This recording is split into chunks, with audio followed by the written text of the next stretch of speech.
Buenos días a todos. Muchísimas gracias por la activa participación que vemos hoy. En nombre de Óptima Compañía de Seguros, queremos darles la más cordial bienvenida a este primer webinar ideado especialmente para ustedes, nuestros socios estratégicos.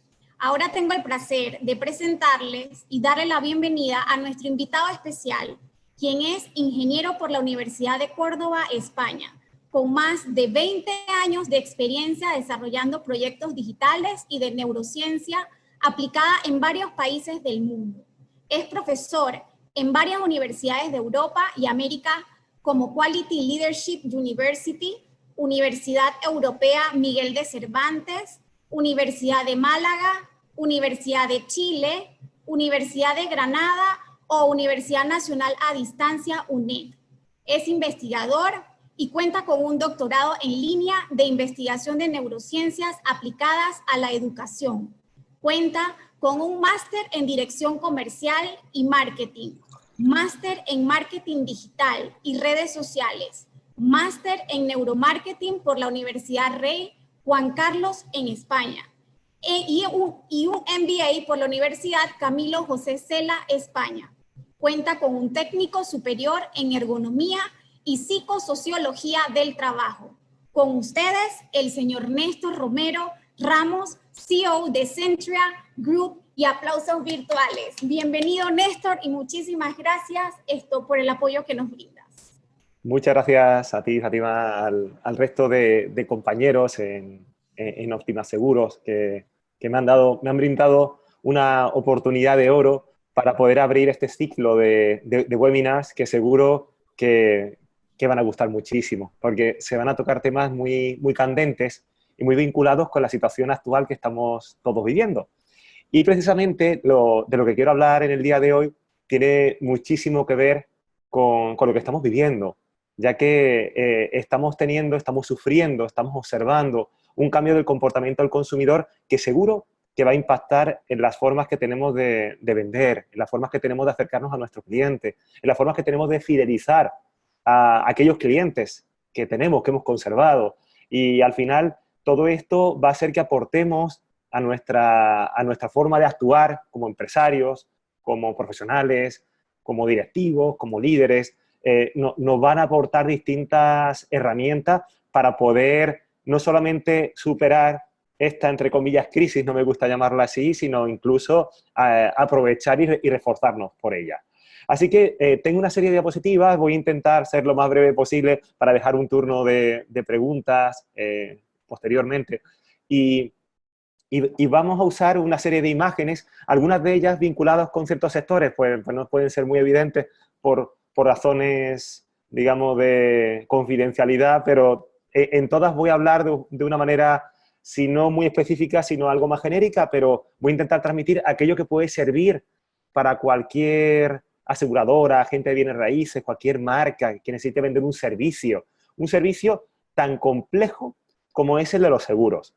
A mí siempre me han comentado, pues, profesionales y gurús del marketing en cualquier rincón del mundo, en tantos países en los que he trabajado, siempre me han comentado lo mismo, que vender un producto asegurador y vender los beneficios de una ONG, de una organización no gubernamental, son los servicios o productos más complejos del mercado. Así que los que se están dedicando a esto, que sepan que tienen un umbral de profesionalidad y de preparación muy superior al resto de comerciales. De hecho, los costes por clic actualmente en el mundo digital, en el mundo de los seguros, es el más alto que tenemos. Estamos consiguiendo en Estados Unidos, que estamos trabajando con varias aseguradoras, estamos consiguiendo unos costes por clic por cada anuncio en Google superiores a $20, que es una barbaridad, es altísimo, porque la presión es muy alta. Así que vamos a ver ciertos elementos que pueden hacer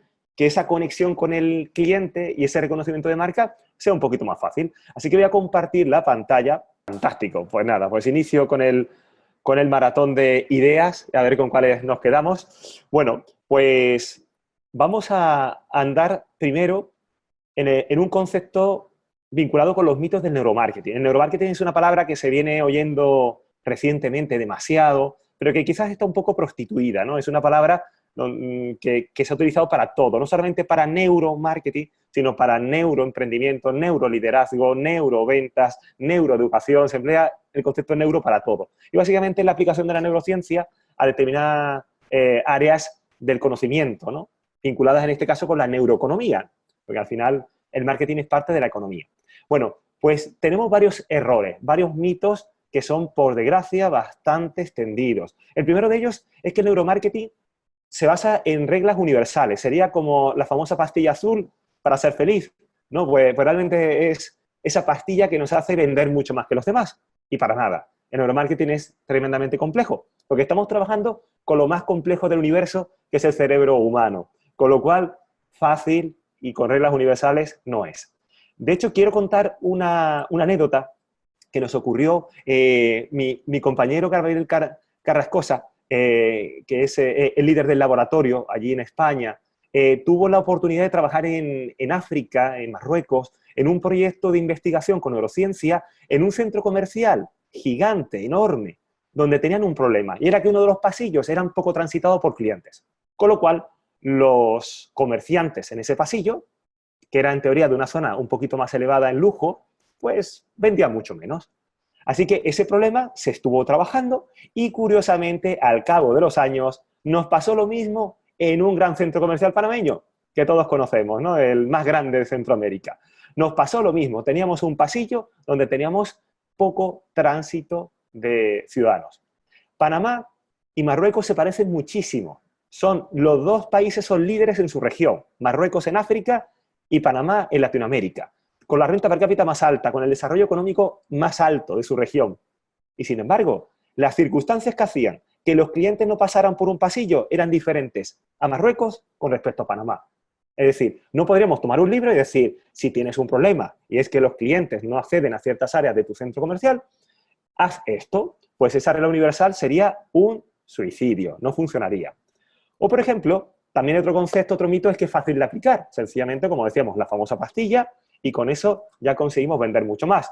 Pues para nada. Hay productos, por ejemplo, cuando hemos trabajado, esto es una captura de los millones de fotogramas que teníamos en una película, en este caso en un documental bastante reconocido, que lo que hacíamos era comprobar cuál era el contenido, cuál era el orden de esa serie de escenas para un documental y comprobar si realmente el impacto emocional sobre el cliente era el adecuado. Esto se aplica a anuncios en televisión y cualquier tipo de contenido audiovisual, por ejemplo. Bueno, pues en este caso, aunque había ciertas deficiencias, cambiar esas escenas de orden o colocar nuevas escenas y editar otras era muy complicado porque la superproducción ya estaba realizada. O sea, nos venía bien para hacer ciertos cambios, pero no todo, con lo cual fácil de aplicar, en este caso no es. Y veremos que en el mundo comercial del día a día nos ocurre lo mismo. Por ejemplo, en este caso, era para la segunda cadena de supermercados más grande del mundo, en Europa, ¿vale? Pues resulta que el cambio de determinados tipos de precios con determinados tipos de góndolas, de estanterías, en la zona de congelados o de refrigerados, pues hacía que se vendiera mucho más o mucho menos. Pero evidentemente, aunque se comprobase con neurociencia, en este caso fue un estudio bastante intensivo durante muchísimas semanas, se pudieron comprobar, digamos, beneficios que tenían cierto tipo de precios, de etiquetajes, de balizaje, pero sin embargo no podíamos cambiarlo todo en los más de 1000 supermercados que había en Europa, porque sería una ruina. Así que era muy importante saber en cada caso qué nos aporta la neurociencia, que es muchísima información muy valiosa y que podemos ir aplicando poco a poco. Así que fácil de aplicar tampoco es. O, por ejemplo, en un museo como el Biomuseo de Panamá, que fue el primer museo de Latinoamérica que fue medido con neurociencia. Este fue un proyecto fantástico, maravilloso, disfruté muchísimo, donde estuvimos realizando un conocimiento de cómo reaccionaban los turistas cuando llegaban a este museo. Todos los aspectos vinculados con la experiencia eran medidos para poder mejorar no las salas actuales, sino sobre todo las nuevas salas que se estaban creando, en este caso la cuarta sala, que se abrió a los pocos meses. Así que todo esto al final nos permite cierto margen de maniobra, pero fácil no es. Otro punto, por ejemplo, es que el neuromarketing es el marketing de toda la vida, pero más moderno, con más snob, con más, digamos, posmodernidad, pues para nada. El neuromarketing se basa en muchos conceptos de marketing, algunos son más sólidos, otros son menos, los que tenemos en el marketing tradicional, y lo que se basa es en aprovechar algo que antes no veíamos, y es conocer más al cliente por dentro para poder actuar por fuera. Así que el neuromarketing es fascinante. Y bueno, y lo que vamos a ver ahora es un poquito qué está ocurriendo en el mundo actual, qué está ocurriendo no solamente en el mundo COVID, sino qué va a ocurrir después del COVID. Bueno, lo que va a ocurrir es que vamos a tener un salto muy grande al vacío de lo que estamos viviendo con respecto a lo que viviremos en unos meses, ¿no? Se supone que hemos dado un salto grandioso. Hemos dado un salto del año 2020 al año 2030. Eso, todos los grandes científicos vinculados con la economía están ya adelantando esto, que sencillamente el COVID, con su parte trágica, evidentemente, que a todos nos está afectando, tiene un efecto secundario, es que nos ha acelerado el cambio. Lo hemos visto en la educación, todo es virtual, lo hemos visto en marketing, que todo va a través de el e-commerce, el comercio electrónico, ha avanzado muchísimo, y por supuesto afecta al marketing, donde vamos a tener que trabajar muchísimo con inteligencia artificial y sobre todo con neurociencia aplicada. O sea, todo esto que hasta ahora iba un poco más lento, ahora va a tener que ir mucho más rápido. ¿Y qué es lo que está ocurriendo? Bueno, pues lo que está ocurriendo es que la televisión cada día funciona peor. Básicamente, esto ocurre con los medios tradicionales, ocurre con los medios en Internet. Cada día la publicidad nos molesta más y el usuario cada día es menos fiel a las marcas. Después, seguimos, y esto no va a poder funcionar, seguimos haciendo publicidad masiva, llegando a todos de cualquier manera. Ese concepto de no mates a tu cliente, no dispares a todo el mundo. No todo el mundo es tu público objetivo. Y de hecho, vender a las masas va a ser algo que va a pasar a la historia. Así que es muy importante que sepamos que tenemos que segmentar. De hecho, actualmente se está hablando no solamente de segmentar, sino de hipersegmentar y de nanosegmentar. O sea, tenemos que crear nanosegmentos, segmentos muy pequeños del mercado para poder llegar muy lejos. Por ejemplo, en España, en un proyecto que realizamos durante varios años con una aseguradora muy grande allí en el país, que lo que queríamos era llegar a vender un producto que en ese momento teníamos que reforzar, que eran los seguros de hogar. Bueno, pues los seguros de hogar, a través de análisis predictivo, a través de campañas de Facebook o Instagram, se demostró que para vender seguros de hogar funcionaba mucho mejor mujeres que hombres. Funcionaba, aunque eran los hombres finalmente los que compraban, pero la mujer era la que decidía. Por ejemplo, era mucho más interesante personas que tuviesen un iPhone o un iPad que personas que no lo tuviesen. Eran mejor personas que estaban esperando su primer hijo a personas que tenían ya 4 hijos. Era más interesante personas que tenían estudios superiores a personas que no lo tenían. Eran mejor personas que estaban, por ejemplo, siendo apasionados de la jardinería a personas que les gustaba, por ejemplo, los viajes. O sea, todos esos conceptos influían a nivel psicodemográfico a la hora de vender un seguro. Bueno, pues todo eso, la neurociencia nos lo está aportando de una manera todavía más exquisita. Nos permite conocer muchísimo más a nuestro cliente. ¿Y qué es lo que pasa? Que, como decíamos, el cliente cada día es menos fiel. Se suele decir que no ha habido jamás tantos cuernos como en Internet. El usuario es totalmente infiel. En cuanto no cumplimos con sus expectativas, el usuario nos abandona. Y hay muchos estudios, tanto en Latinoamérica como fuera, que lo están avalando. Así que la paradigma precrisis mundial del 2008 era un buen producto, era garantía de éxito. A partir del 2008, un buen producto no es garantía de éxito, depende de cómo lo vendamos. Y a partir del COVID, parece ser que va a ser aún más difícil. Tenemos que ser tremendamente creativos, tenemos que ser innovadores, tenemos que cuidar al cliente todo lo que podamos. El concepto actualmente es ser clientecéntrico. No, lo importante no es el producto, lo importante no es el servicio, lo importante no es la marca, lo importante es el cliente. Así que quiero comentarles otro concepto que suele ocurrir mucho, y es que el cliente, cuando hacemos estudios de mercado, nos suele engañar muchísimo. Nos suele engañar por 2 razones. La primera es que nos engañe de forma voluntaria y la segunda que nos engañe de forma no voluntaria. La no voluntaria es que el cliente muchas veces no sabe ni lo que siente. Y veremos ahora este estudio. Y en segundo lugar, el cliente a veces no dice lo que siente o por vergüenza o sencillamente por condescendencia con la marca. Cuando viene una marca a preguntarte, oye, ¿te parece bien mi marca si la conoces? Pues evidentemente si tenemos una persona delante que nos está preguntando, solemos ser un poco más benevolentes con la marca que si realmente nos ponen un pool de marcas para comparar. Así que con los estudios de mercado estamos notando unos ciertos sesgos, vienen muy bien evidentemente, pero tenemos ciertos sesgos y la neurociencia consigue limar esos sesgos. Por ejemplo, en este caso, esto era una gran superficie en Europa donde estábamos midiendo cuál era el efecto de la cartelería retroiluminada con letras corpóreas. Significa estos carteles tridimensionales que estamos viendo ya poco a poco en algunos lugares, pero que son muy costosos comparados con la cartelería plana, que es la que vemos aquí en Panamá, en casi todos los lugares, porque es mucho más económico. Bueno, pues esta cartelería permite una visión desde un ángulo diferente. Bueno, pues en este caso hacemos más fácil la vida a nuestro cliente. Resultó que después de este estudio se les preguntaba a distintos clientes que habían participado in situ en este experimento, se les preguntaba que qué tal les había parecido los nuevos carteles, si les parecían más interesantes que los antiguos. La mayor parte de los clientes, más del 90%, decían, qué raro, si yo vengo aquí todas las semanas y no me había dado cuenta de estos carteles. Y decían muchos de ellos, pues ni los había visto, la verdad, ni me había enterado de que los carteles habían cambiado. O sea, más del 90% eran insensibles a ese cambio. Si hubiésemos preguntado, habríamos dicho, esos carteles no sirven para nada. Mejor no gastemos ni un centavo adicional en estos carteles. Pero cuando estuvimos traqueando, analizando todo lo que eran los datos de Neuroanalytics a través del vídeo, del eye tracking, resultó que la mayor parte del movimiento en las tiendas se produjo por esos carteles nuevos y además con mucha más eficiencia que los antiguos.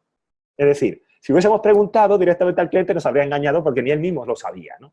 Bueno, pues esto nos pasa en el día a día con cantidad de proyectos, que a veces no hay que preguntar tanto y observar más, ¿no?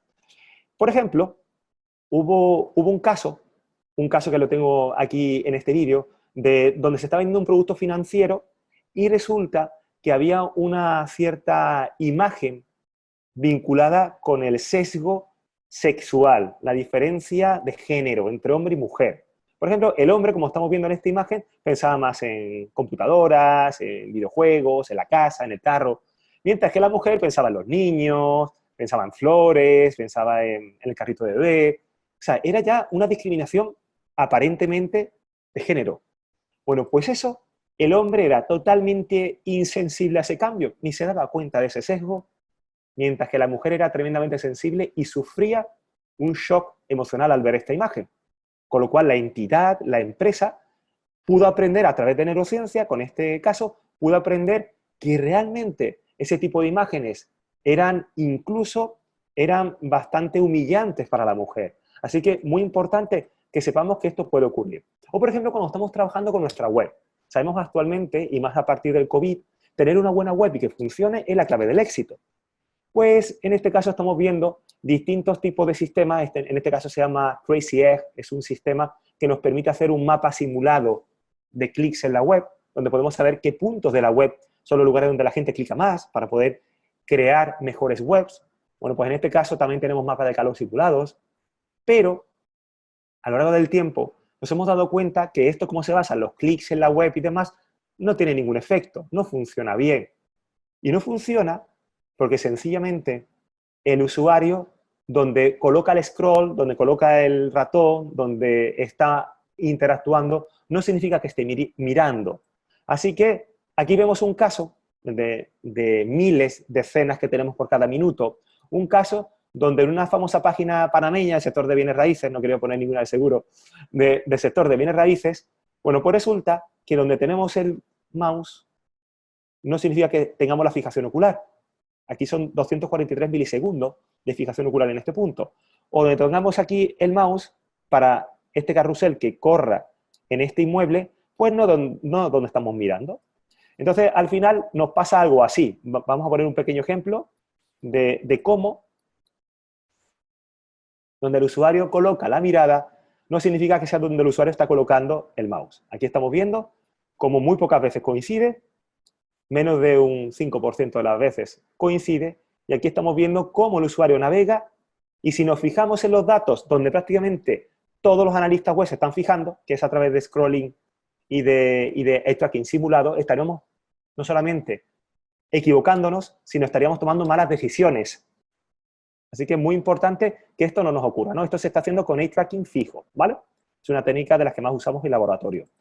Y, por ejemplo, decía Einstein que si quieres resultados distintos no hagas siempre lo mismo. Así que ahora que estamos en el momento del COVID, donde tenemos que ponernos las baterías para poder ser más eficientes en el mercado, pues tenemos que pensar que estas cositas, estos detalles, quizás nos vengan muy bien. Así que, bueno, ¿en qué se basa el neuromarketing? Pues la definición más sencilla es desarrollar el impacto emotivo que genera la forma en que se comunican los mensajes de la empresa, los mensajes de la marca. Así que vamos a generar emociones, vamos a intentar conocer a nuestro cliente para no solamente emocionarlo, sino que la experiencia de compra también le emocione. O sea, aquí muchas veces nos enfocamos en vender, y vender es solo una fase de ese proceso tan largo de relación con el cliente. De hecho, cada día se le da más importancia a fidelizar.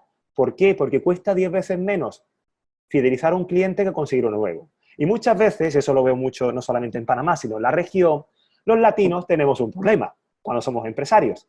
Y es que nos obsesionamos con conseguir nuevos clientes, parece que es nuestro guión de cada día desde que nos levantamos hasta que nos acostamos.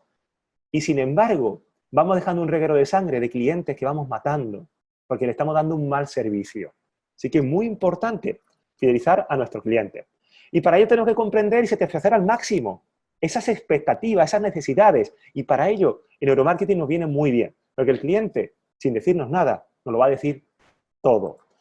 Y por supuesto, decía John Wanamaker, uno de los famosos empresarios de finales del siglo XIX en Estados Unidos, principios del XX, creador de grandes compañías americanas, decía, la mitad de mi presupuesto en publicidad va a la basura. El problema es que no sé cuál de las dos mitades es. Bueno, pues lo que nos va a permitir el neuromarketing es saber realmente cuáles son esas dos mitades. Bueno, pues vamos a avanzar un poquito en el amor hacia el cliente. Hay una frase que me encanta que dice, ámame sin preguntas, que yo te amaré sin respuestas. No podemos preguntarle al cliente, como decíamos, porque el cliente nos va a engañar. Y bueno, y quiero plantearlo con un caso, mostrando ya cierto tipo de herramientas que se usan actualmente en neurociencia aplicada, en neuromarketing. Sería, por ejemplo, que la persona, en este caso soy yo, por tema de no mostrar un usuario, un sujeto, por temas de confidencialidad, ¿vale? Pues aquí en este caso soy yo, hace unos años. Bueno, estamos confirmando a través del eye tracking fijo, que es esta barra, a través de microexpresiones faciales, a través de una cámara que tenemos aquí, y a través del neurosensor que estamos viendo aquí arriba, ¿vale? El que lo tengo sobre el cuero cabelludo. Bueno, pues estamos viendo determinados tipos de emociones a la hora de confirmar con Repsol, una de las principales compañías petroleras del mundo, confirmar si su informe realmente es atractivo, si su informe realmente conecta, si su informe realmente se lee, se comprende, ¿vale? Bueno, pues todo eso también se puede complementar con el GSR. Aquí yo mismo también tenía un equipo que es el detector de emisión galvánica en la piel, el famoso detector de mentiras de la policía y de los espías, ¿no? Donde podemos conocer el incremento de ritmo cardíaco, sudoración, pues todo lo que es la emisión galvánica en la piel, que nos pone los vellos de punta, como se suele decir cuando vemos algo emocionante, ¿vale? Pues todo eso se mide de una manera muy sensible.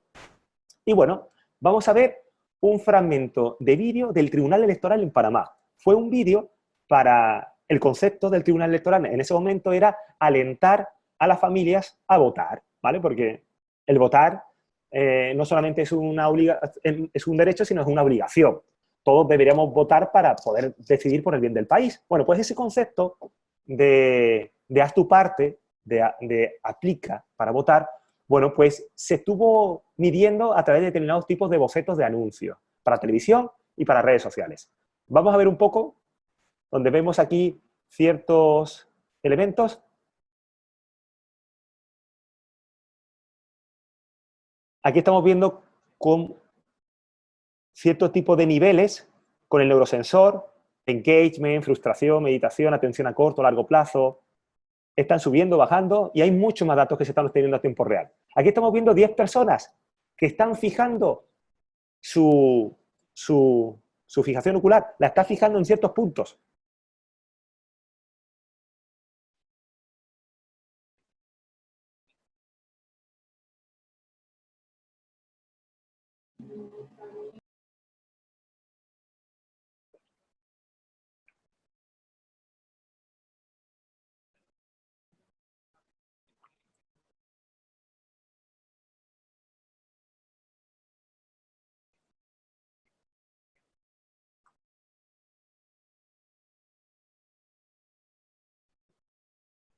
Bueno, pues en este caso era un vídeo publicitario de 1 minuto, un poquito más extenso que los tradicionales de 30 segundos, ¿no? Pero era un vídeo que conectaba muchísimo, pero ocurrió algo curioso. Por ejemplo, el usuario, no sé si se han dado cuenta, que se fija siempre cuando hay un efecto rebaño, un efecto manada, ¿no?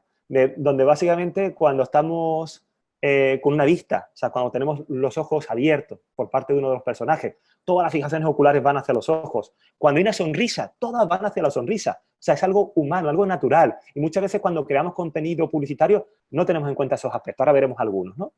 Bueno, pues algo que ocurría curioso era que la mayor parte de los usuarios, como este anuncio no es un anuncio pesimista, es un anuncio optimista, donde se muestra una familia, el patriotismo de estar en Panamá, de sentirse panameño, bueno, pues realmente es un vídeo positivo. El nivel de felicidad a través de microexpresiones faciales, por ejemplo, y del neurosensor, el nivel de felicidad era muy alto y el nivel de miedo, angustia, tristeza era muy bajo, como es de esperar. Sin embargo, hubo 7 sujetos donde en cierto punto del vídeo mostraba un nivel de felicidad muy alto, o sea, muy bajo, perdón, y el nivel de sorpresa, angustia, miedo, tristeza se disparaba. Ese punto concretamente era un punto donde salía la palabra patria. No sé si lo vieron. Era una de las primeras escenas donde una maestra escribía en el tablero del colegio la palabra patria. Bueno, pues realmente esas 7 personas que vivieron ahí un shock emocional se sintieron muy mal ante el vídeo. Los 7 eran venezolanos que vivían en Panamá. Y cuando vieron la palabra patria, les originó un sentimiento tremendamente negativo, cuando el resto de los usuarios era tremendamente positivo.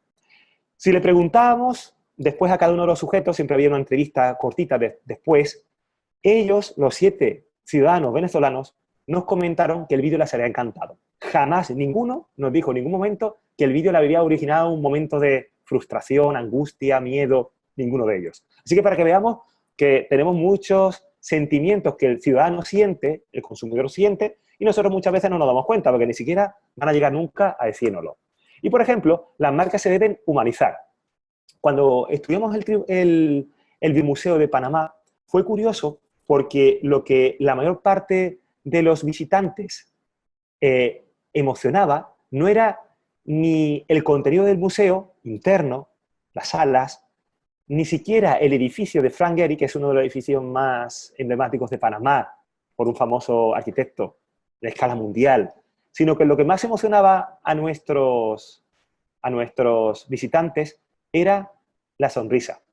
Era la sonrisa, y la sonrisa de esos jóvenes guías de la universidad que estaban ahí haciendo horas porque les apasionaba, que contaban a los niños cómo Panamá cambió el mundo. Eso era lo más importante del museo. Y eso no nos lo dijo nadie. Nos lo dijeron los resultados, ¿vale? Los resultados de cómo nos emocionábamos con cada uno de los aspectos que tenemos en nuestro entorno. Quiero adelantar un poquito con respecto al tema de la sonrisa. En varios estudios que hemos realizado en la región, donde, por ejemplo, estamos trabajando con Costa Rica, estamos trabajando con Colombia, estamos trabajando con El Salvador, con Nicaragua, resulta que la densidad de sonrisa en Panamá por parte de las personas que nos atienden en un negocio es extremadamente baja. Es el nivel más bajo de sonrisas que hemos detectado en el mundo y hemos medido en decenas de países. No podemos permitir eso. Tenemos que sonreír a nuestros clientes. Una sonrisa es un talismán, una sonrisa nos hace vender más. Y lo más importante, una sonrisa tiene efecto contagio, contagia a los demás y además nos hace más sanos, más saludables, vivimos más años. Saludar es gratis, sonreír es gratis, reír es gratis. Así que es muy importante que no nos pase esto. Tenemos que obligarnos a sonreír más. Eso es bueno para nosotros y para el resto. Así que hemos detectado, para que se hagan una idea, entre El Salvador y Panamá, unas diferencias de más de 3 veces más sonrisas en El Salvador, trabajando en la misma empresa, la misma marca, que está allí y aquí. Pues el personal que está detrás de una ventanilla o detrás de un mostrador sonríe mucho más allí que aquí. Tenemos que intentar, para aumentar el nivel, la excelencia de nuestros servicios turísticos en Panamá, los servicios que prestamos al cliente, en el sector bancario, tenemos que aprender a sonreír más, porque eso nos beneficia a todos.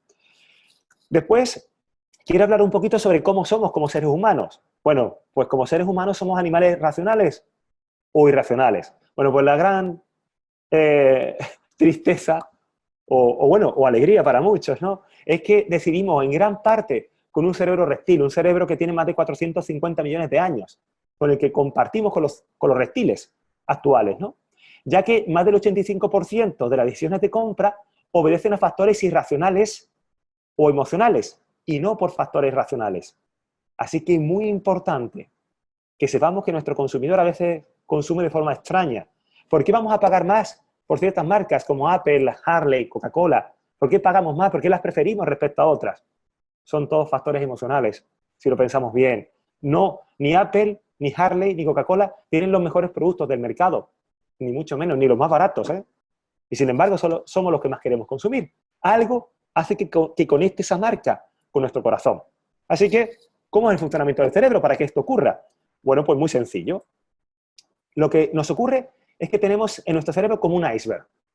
Un iceberg donde la parte visible es la parte racional y la parte invisible, que es mucho más grande, del orden de 4/3, de 3/4, mejor dicho, pues ese 75% del iceberg son los sesgos cognitivos, son los componentes inconscientes que nos hacen decidirnos por ciertos productos respecto a otros. Y estamos hablando de que en el sector asegurador estamos vendiendo servicios muy complejos, ya que no estamos vendiendo algo tangible, algo que puede ser un futurible en el peor de los casos si no queremos sufrir por algo, ¿no? O sea, que el seguro es algo que a veces es difícil de tangibilizar y tenemos que comprender que el ciudadano, el ser humano, tiene ciertos sesgos cognitivos.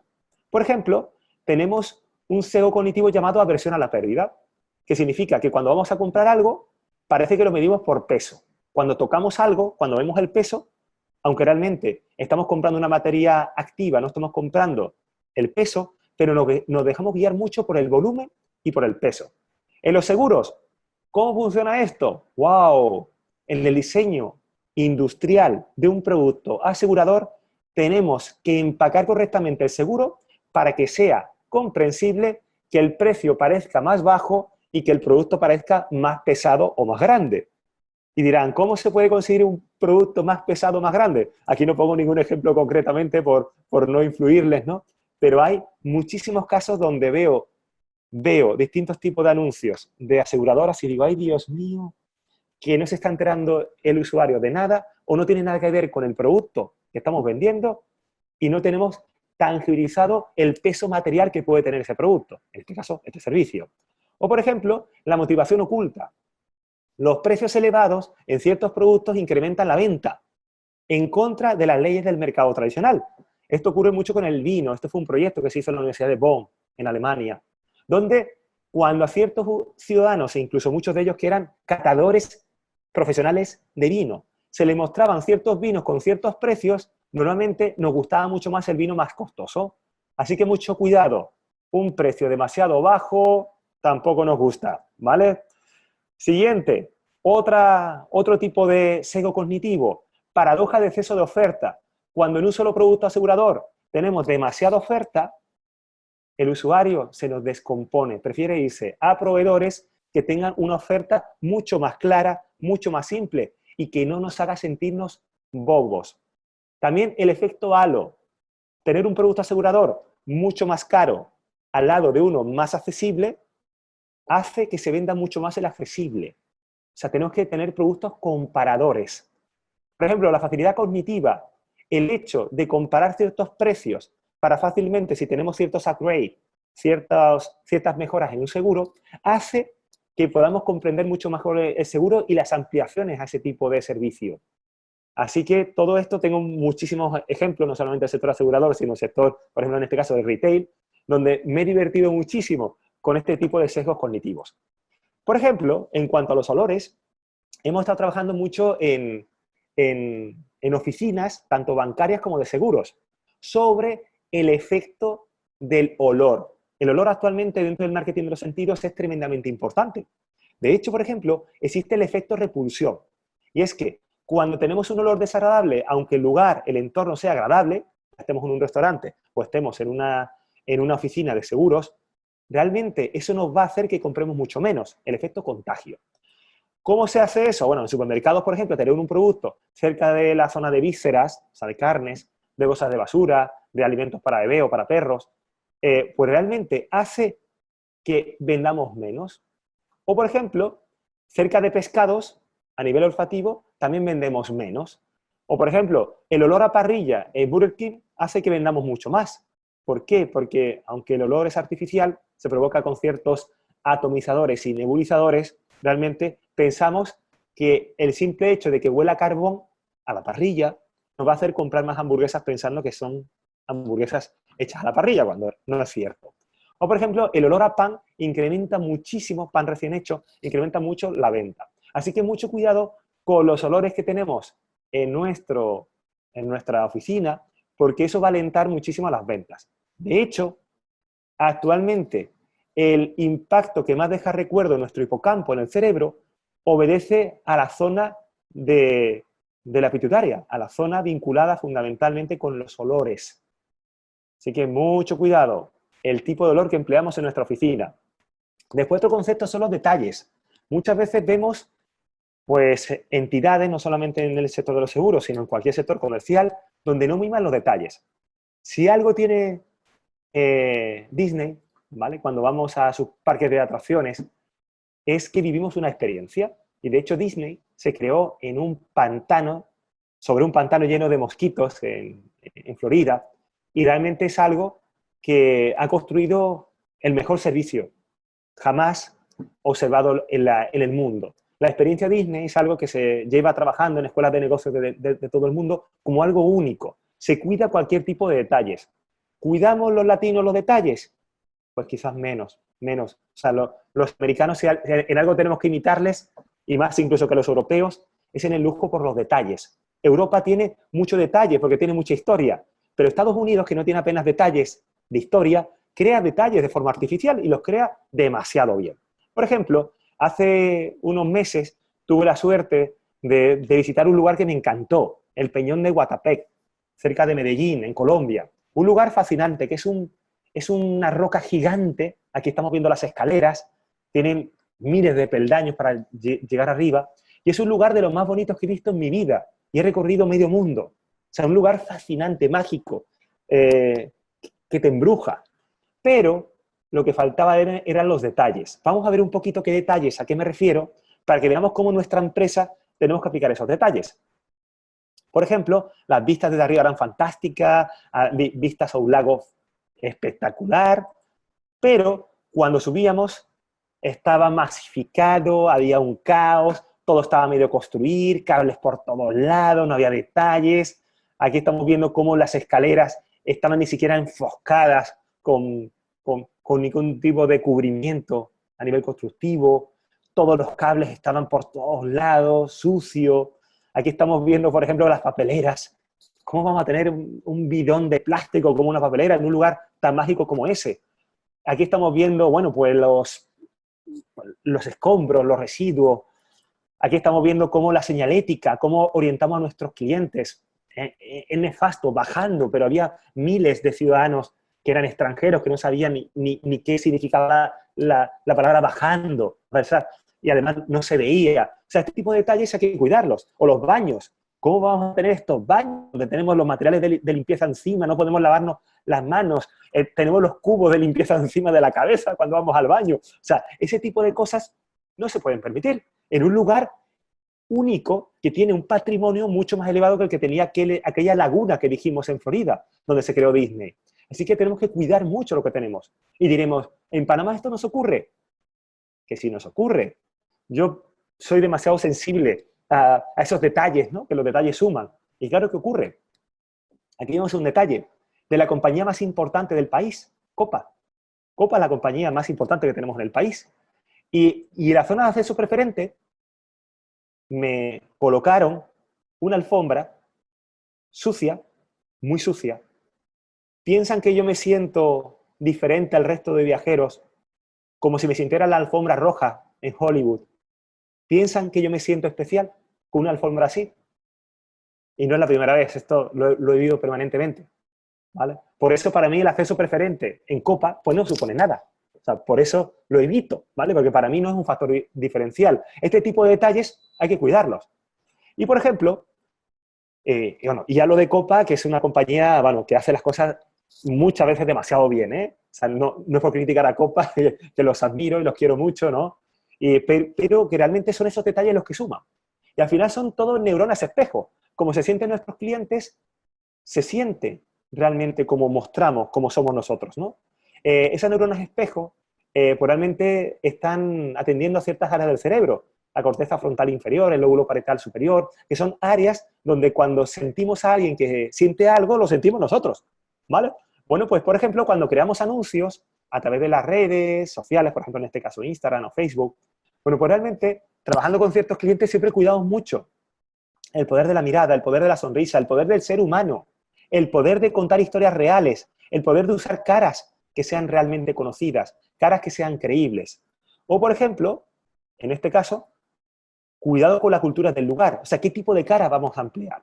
Le vamos a poner ahora una prueba del sesgo cultural. El sesgo cultural es algo que hemos trabajado mucho en la región y aún más en Panamá, sobre qué tipo de imágenes tenemos que usar cuando estamos vendiendo algo. Bueno, pues vamos a ver un pequeño ejemplo. Aquí tenemos dos países. Un país es un país, perdón, me voy para atrás. Y este país, el país 1, es un país que no digo cuál de los que tenemos en el entorno es un país latinoamericano, donde tenemos la mayor parte de la población es mestiza, ¿vale? Y solamente hay un 11% de blanco caucásico y el resto hay mucho mestizaje, incluso asiáticos, ¿vale? O sea, tenemos un mestizaje altísimo.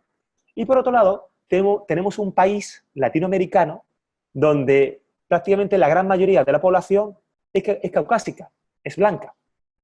Entonces, en este caso diríamos, tenemos un país 1 muy mestizo y un país 2 muy blanco o muy caucásico, ¿vale? Entonces, ahí tenemos ya un poquito, nos imaginamos qué países pueden ser, ¿no? De todos los que tenemos para elegir. Y aquí vamos a ver dos familias. Familia 1 y familia 2. La familia 1 es más latina, es más morena, y la familia 2 es más anglosajona, es más rubia, con los ojos claros, ¿no? Y tenemos dos tipos de familias diferentes.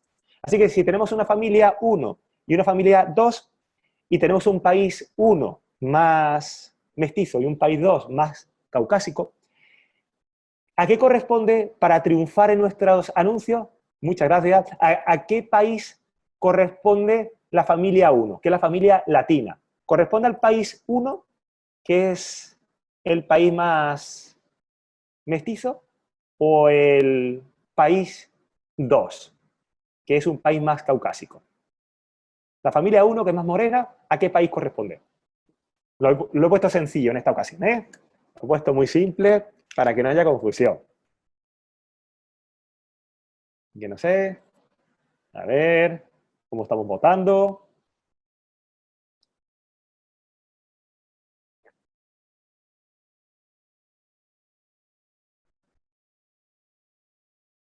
Vamos a ver qué resultado tenemos. No sé si se puede mostrar. A ver. Tenemos que el 91% ha dicho que el país 1 corresponde con la familia 1, como es lógico, y solamente el 9% ha dicho que corresponde al país 2. Bueno, pues tiene razón el 9%. El 9% tiene razón. Es decir, casi todos nos hemos equivocado, ¿vale? ¿Por qué? Porque el país 1 es Panamá y el país 2 es Uruguay, ¿vale? En el país 1 realmente nos funciona mucho mejor este tipo de artes cuando hacemos publicidad, quizás por la herencia que tuvo, por alguna forma, el canal y demás, cómo nos influyó en Panamá. Y el país 1, o sea, el país 2, que es Uruguay, pues le viene mucho mejor este tipo de anuncios, porque no es creíble este tipo de anuncios, a pesar de que hay muchas más personas con este tipo de rasgos, ¿no? ¿Por qué? Porque para ellos es creíble algo natural. Para nosotros estamos acostumbrados a otro tipo de anuncios, con lo cual no podemos dar por sentado algo. Y eso lo vemos, tengo actualmente más de 1.500 imágenes que tomo al azar en Panamá, vinculados con este tipo de anuncios. Por ejemplo, este tipo de operadora me llegó por mi entidad bancaria en Panamá, y realmente esa persona con esos rasgos no lo he visto jamás que me atienda. Y voy, he ido cientos de veces a la sucursal bancaria, ¿no? O sea, nunca me ha tenido una persona así, ¿vale? Pero sin embargo es la que me mandan por correo electrónico. O cuando voy a gimnasios como Power Club, ¿no? Pues lo que nos salen son este tipo de imágenes que poco tienen que ver con la mayoría de los ciudadanos que están disfrutando, por ejemplo, en este caso de la piscina, ¿no? O la mayor parte de los usuarios que llegan al gimnasio. Entonces, es muy importante que sepamos que lo que funciona en un país no funciona en otro. Y además no podemos dejar nada por sentado, sino que tenemos que medir, tenemos que explorar. Podemos hacerlo con neurociencia o podemos hacerlo con técnicas analíticas que tenemos en las redes sociales, por ejemplo. Y ya para acabar, quiero hablar un poquito sobre el comportamiento del consumidor, el poder de los detalles. Y ya con esto concluyo para las preguntas. Tenemos que hacer sentir especial al cliente. Y en Panamá, como decíamos, no solamente el concepto de la sonrisa, sino el concepto de la atención al cliente, tenemos mucho trayecto que mejorar. Y es una gran ventaja. Ahora que las cosas parece que se van a poner un poquito más complicadas, tenemos que intentar mejorar. Aquí, por ejemplo, hace unos meses, cuando estaba en España, en Navidad, en diciembre, resultó que fui a una cadena de supermercados que el nombre es espantoso, Mercadona. O sea, el nombre, al que no lo conozca, es la cadena de supermercados que más ha crecido en España en los últimos años y es un caso de Harvard, de lo bien que lo hacen. Ellos tienen una imagen muy simple, una tipografía que es espantosa, pero, sin embargo, a pesar de que el logo no cumple con los mínimos de diseño, ellos cuidan muchísimo a su empleado para que el empleado, el colaborador, cuide del cliente. Es una cadena de beneficios y hace que, wow, que la atención al cliente sea especial. Por eso se está comiendo al resto de supermercados. Por ejemplo, fui a pagar, me atendió una persona que no conocía, a la persona le entregué mi cédula con mi tarjeta de crédito y la persona automáticamente me devolvió la cédula y se acordó de mi nombre. Y mientras estaba pagando y ayudándome a empacar los productos, me preguntó, ¿qué tal, señor Néstor? ¿Cómo está usted? A mí ya me dejó a cuadros. Digo, aquí en Panamá nadie me dice, nadie se dirige a mí por mi nombre en una caja de un supermercado. Se dirigió por mi nombre. Y yo, nada, muy bien, aquí de visita estos días, aquí en Navidad. Y la respuesta de ella fue, ah, sí, usted siendo español no vive aquí. Y le dije, no, yo vivo en Panamá. Y me dijo, ay, Panamá, nunca he conocido a nadie que venga de Panamá. ¿Cómo es ese país? O sea, me estuvo creando una conversación, me estuvo vinculando con ella, con su vida. Y le dije, sí, un país precioso, con un clima fantástico, me encanta, muchas oportunidades. Y bueno, y ya me ayudó a empacar. Y al final me dice, bueno, señor Néstor, que tenga usted un feliz regreso a Panamá. O sea, se había ido quedando con toda mi conversación. Esto no suele ocurrir aquí.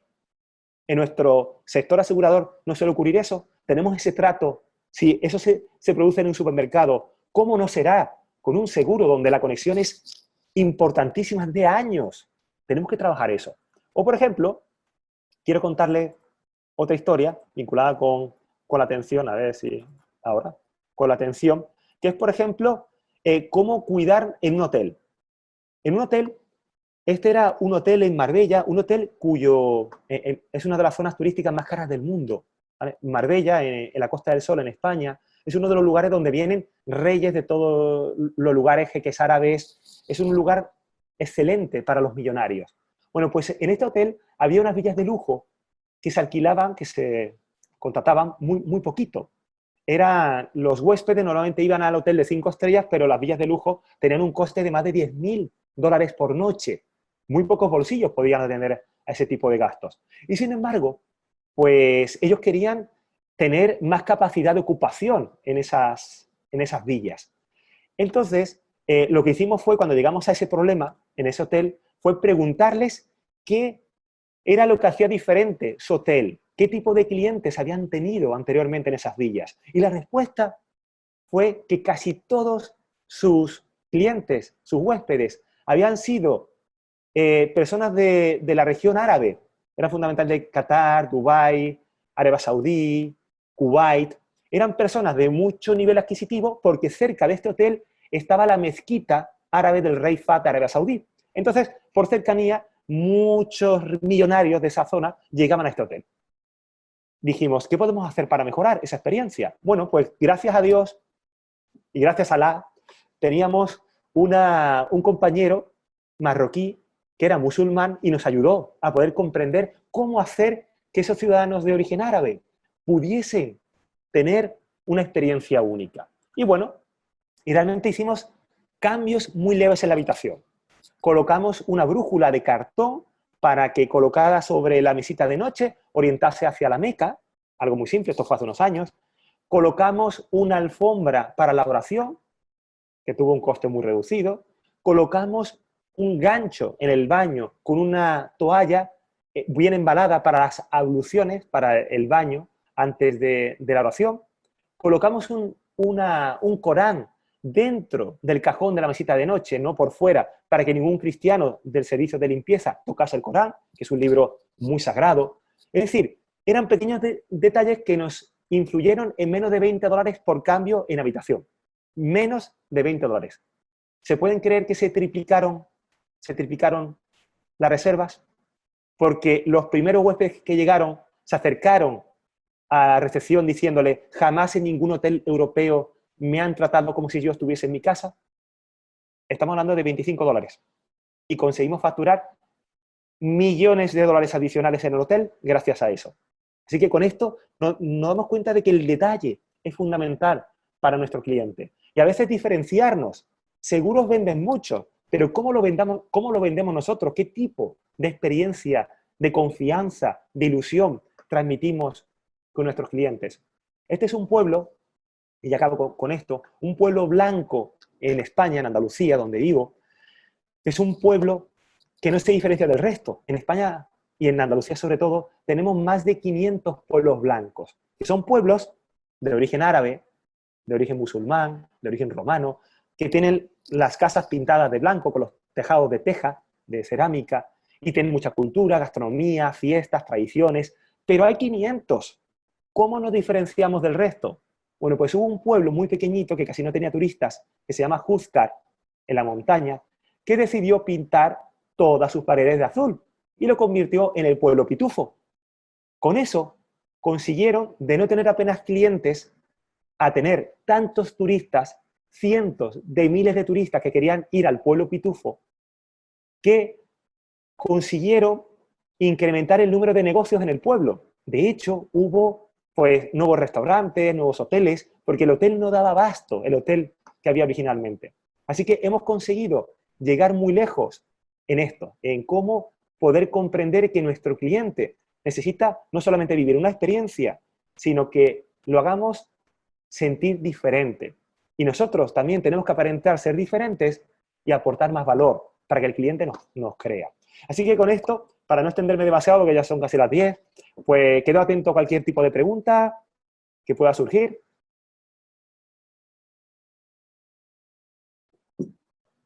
No sé si atiendo directamente a las que vienen en el chat. Vamos a ver. Quedo atento a cualquier pregunta que pueda surgir.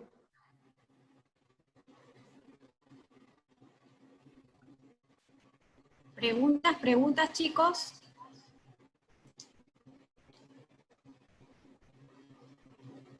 También por redes, pueden hacerlo. Aquí hay una pregunta, Néstor. Fantástico. ¿Qué medidas pueden tomarse en el ámbito digital que sirvan para implementar acciones de neuromarketing? Ay, qué buena pregunta. Además, la parte digital es la que más me emociona, porque es la que más trabajo, ¿no? Bueno, pues realmente, aparte del beneficio en la web, ¿no? Como dijimos, una web tiene que ser el lugar donde aterricemos, ¿no? Donde el usuario tenemos que aterrizarlo a la web, porque las redes sociales, que es donde todos nos estamos enfocando, las redes sociales son escenarios prestados. Yo me acuerdo cuando empecé con el mundo de las redes sociales en el año 2007, con clientes. Trabajamos con MySpace y con Hi5, que son redes que murieron, ¿no? Y hemos perdido todo ese efecto que tuvimos en ese tiempo. Entonces, la web hay que cuidarla, hay que hacer una web óptima, saber dónde el usuario ve, dónde el usuario no ve. El neuromarketing nos ayuda muchísimo para crear una buena usabilidad, para que nuestra página web venda muchísimo mejor. Teniendo el llamado a la acción, es muy importante que en la web tengamos siempre botones donde podamos vender más. Por ejemplo, una cosa que nos funciona muy bien en redes y nos funciona muy bien en la web es colocar los precios en bloques de 3 o en bloques de 5. Porque el número par es artificial y el número impar es natural. Así que todo lo que sea natural a nuestro cerebro nos encanta. Así que cuando coloquemos precios, por ejemplo, tenemos un seguro de vida, pues si colocamos 3 columnas, vendemos más que si son 2 o 4. En las redes sociales, por ejemplo, tanto en Facebook como en Instagram, como sobre todo en LinkedIn, como el color base es el azul, trabajamos mucho mejor con colores opuestos al azul. Por ejemplo, los colores verdes, amarillos o negros en los artes que usamos en las redes sociales nos suelen funcionar mucho mejor que usar colores azules. Así que el color amarillo y verde que tenemos en la aseguradora pues nos va a venir muy bien, o sea, el logo nuestro está bastante bien creado, ¿no? Entonces, todo ese tipo de detalles van funcionando muy bien y hacen que la experiencia del cliente, el CTR, o sea, el número de clics que haya por cada impresión de un anuncio, de un arte en las redes sociales, pues funcione mucho mejor. Pero hay muchísimos, por ejemplo, el uso de emojis, el uso de emoticonos en los contenidos, sobre todo emoticonos naturales, una mano, una cara, una sonrisa, un corazón, hace que funcione mucho mejor el arte, según qué tipo de producto estemos vendiendo, si es más serio o menos serio. Pero la conexión humana, emocional, con el tipo de copy que usamos en las redes, funciona muy bien. Eso por contarte muchísimos detalles que estamos continuamente trabajando en las redes, pero hay muchísimos. Mira, aquí hay otra pregunta súper interesante. Dice, ¿cómo disparamos la intención de compra en los clientes en un ambiente digital? ¡Ay, fantástico! ¡Qué bueno! Bueno, pues esa pregunta encaja muy bien con la anterior, ¿vale? Con lo que ya he explicado, pero tiene un detalle. Actualmente, quien más vende es quien menos vende. Y a veces en el sector asegurador nos volvemos locos intentando vender. Como se suele decir en mi tierra, se nos ve el plumero del pavo real. O sea, que se nos ve de lejos que queremos vender. Y el que más vende es el que menos vende. O sea, tenemos que intentar vender con valor, crear buenos contenidos, crear conexiones emocionales. Ahora mismo en los momentos que estamos viviendo, mi compañero Gabriel Carrascosa está investigando en España actualmente cómo conectamos en momentos del COVID con los ciudadanos, cómo la marca conecta.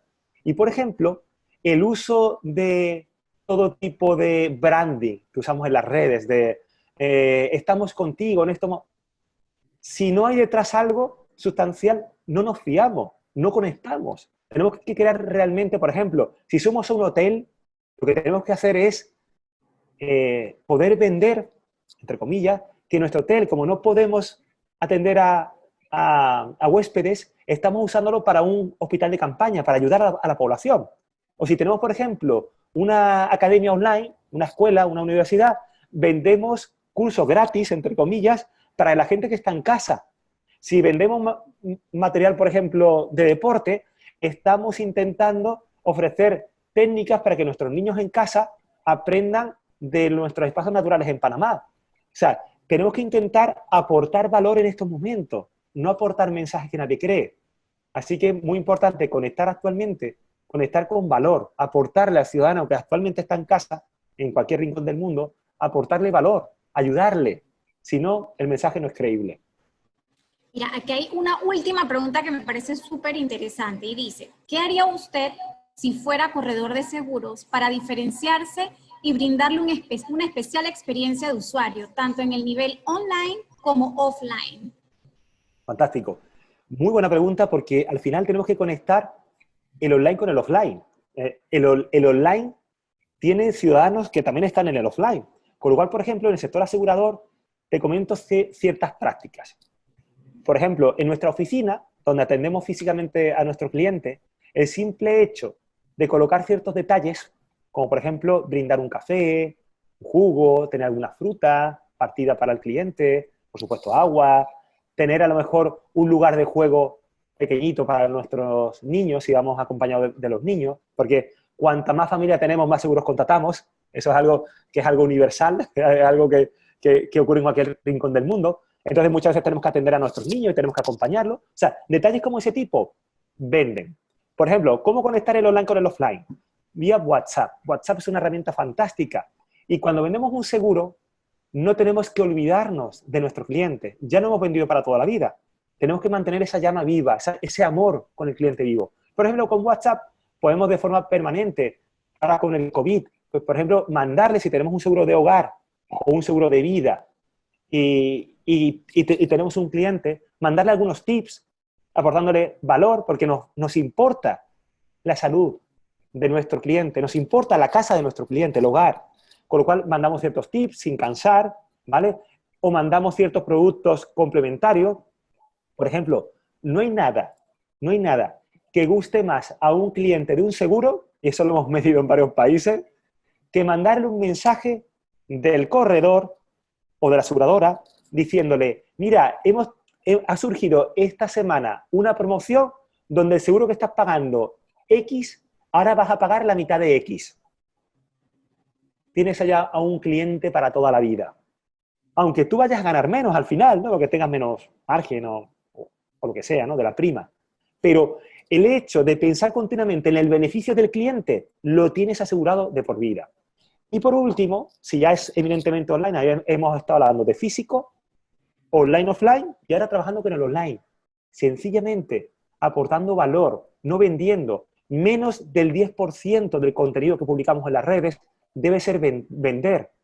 El 90% o el 80%, si queremos usar la ley de Pareto que se usa para todo, tiene que ser conectar, emocionar, animar, preguntar, consultar, hacer que participen los usuarios. Algo que está funcionando genial, que está funcionando muy bien muchas aseguradoras a las que estamos trabajando, es la co-creación. El ciudadano tiene que co-crear el producto contigo. Nadie mejor que el cliente. Siente lo que necesita. Con lo cual, preguntarle mucho. Oye, mira, tú tienes este producto. Oye, ¿tú crees que podríamos mejorarlo? Oye, si lo mejoras, te regalamos este mes gratis de nuestro seguro, pero danos ideas. ¿Cuántas aseguradoras en Panamá o cuántos productos regalan algo por atender a escuchar a su cliente? A decirle, oye, ¿me das pistas de qué necesitas? Oye, lo que yo te estoy ofreciendo es lo que realmente necesitas. Bueno, pues eso son técnicas infalibles y las redes sociales nos permiten conectar a tiempo real con nuestros clientes en cada segundo del día. Así que con eso te resumo un poco, podremos extendernos días enteros, es un tema que me encanta, ¿no? Pero pensad siempre en el cliente. Estés trabajando con el cliente físico o el cliente virtual. Y bueno, súper interesante, Néstor. Aquí hay una última pregunta porque hay una cantidad increíble, pero estoy tratando de agarrar alguna de ellas para poder abarcar todo. Dice, ¿cree que en el sector asegurador puede ser de ayuda comercial incorporar más emociones a los contenidos gráficos y audiovisuales? Totalmente. Muy buena pregunta. Desconectamos como los goldfish, ¿no? Como los peces de oro. Desconectamos a los 7 segundos. O sea, leer, y muchas veces entramos en páginas que son infumables, como se dice en mi tierra. O sea, no podemos fumárnoslas. Tienen demasiado contenido, demasiado texto. Por ejemplo, en el sector asegurador podemos usar iconos. Podemos usar elementos gráficos que nos permitan que se comprenda mucho mejor el mensaje. No es lo mismo poner seguro de hogar que poner un icono de una casa. Ya no hay que explicar nada más. A 3 metros de distancia desde una pantalla ya podemos saber que es un seguro de hogar. Y un seguro de vida es una cruz. O de salud, ¿no? O sea, que tenemos que entender que cuanto más simple sea el mensaje, mejor. Y usar el contenido audiovisual es fundamental. Si una imagen vale más que 1000 palabras, un vídeo vale más que 1000 millones de palabras. Eso es algo crucial. Tenemos que intentar enamorar con contenido audiovisual. Y contenido de imágenes que conecten, imágenes que tengan ciertos sesgos cognitivos que nos ayuden. Por ejemplo, imágenes extrañas atraen mucho más que imágenes convencionales. Casi todas las imágenes que se usan en el sector de los seguros son imágenes de una familia feliz. Eso ya está usado, es importante. Una familia sonriendo, pero eso es lo que todos usamos. Así que tenemos que intentar vender creando alegorías, o sea, creando cierto tipo de juegos mentales con las imágenes. Funciona muy bien en el sector de los seguros. Así que básicamente conectar con las emociones y conectar con lo audiovisual es lo que mejor vende actualmente. Bueno, Néstor, yo creo que aquí pudiéramos estar por lo largo toda una mañana. En nombre de Óptima Compañía de Seguros, queremos darte muchísimas gracias y sobre todo a toda la audiencia por su valiosa participación y los invitamos a estar pendientes de nuestro próximo webinar. De verdad, muchas gracias y bueno, que la pasen súper bien en este día. Muchísimas gracias. Feliz día a todos. Bueno, feliz día. Muchas gracias.